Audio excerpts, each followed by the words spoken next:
সরকার সেই রক্তের উপর দাঁড়ায় আছে, অথচ এখন তারা সংস্কারের কথা আর বলে না। এই যে বরিশালের দেয়ালে দেয়ালে গ্রাফিতিতে লেখা ছিল সংস্কারের কথা, রক্ত দিয়ে আমাদের ভাইরা সেই সংস্কারের কথা লিখে গেছে।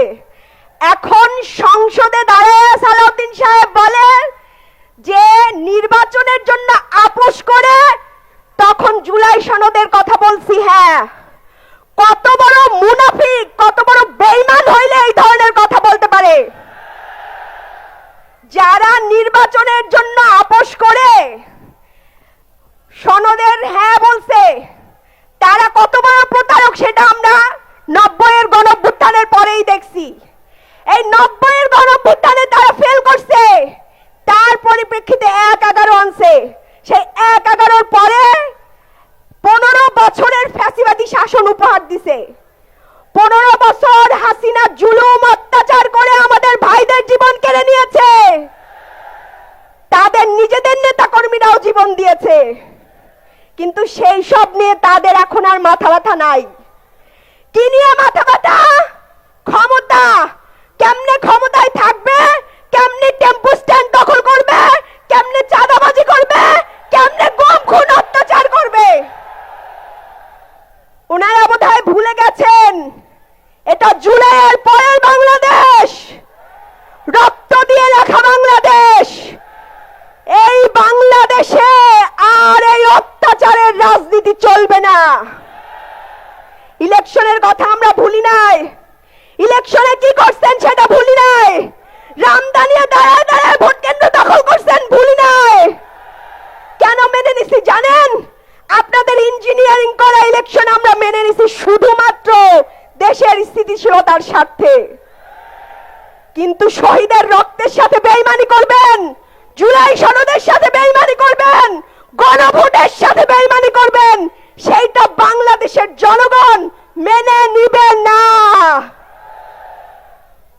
70% মানুষ জুলাই সনদে, 70% মানুষ গণভোটে হ্যাঁ বলছে।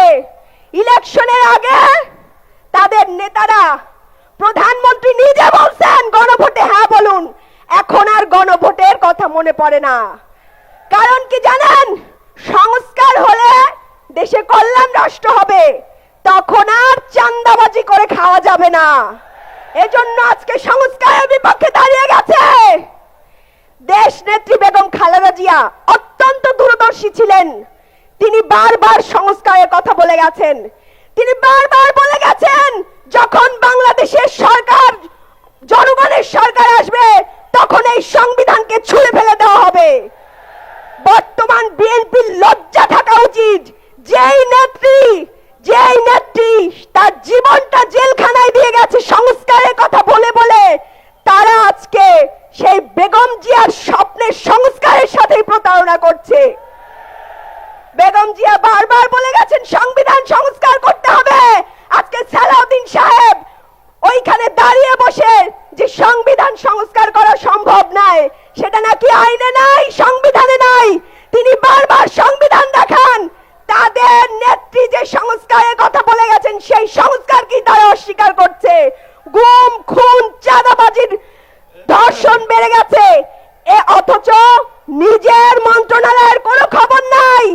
দেশটাকে আমরা একটা কল্যাণ রাষ্ট্র বানাইতে চাইছিলাম, অথচ গুম খুন বাড়ছে, ধর্ষণ বাড়ছে, সেগুলো নিয়ে তাদের কোনো মাথা ব্যথা নাই। কারণ নিজেদের লোকেরাই এই সব করে। আজকে পুলিশ সংস্কার হইলে, সংবিধান সংস্কার হইলে দেশ একটা কল্যাণ রাষ্ট্রে পরিণত হবে, আর সেই রাষ্ট্রে এরকম চাঁদাবাজি করে খাওয়া যাবে না। আজকে সংস্কারের বিপক্ষে দাঁড়িয়েছে।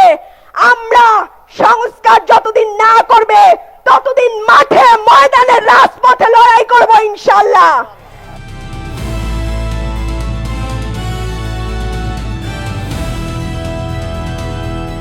দিনাজপুর টিভি, মানুষের জীবনের কথা বলে।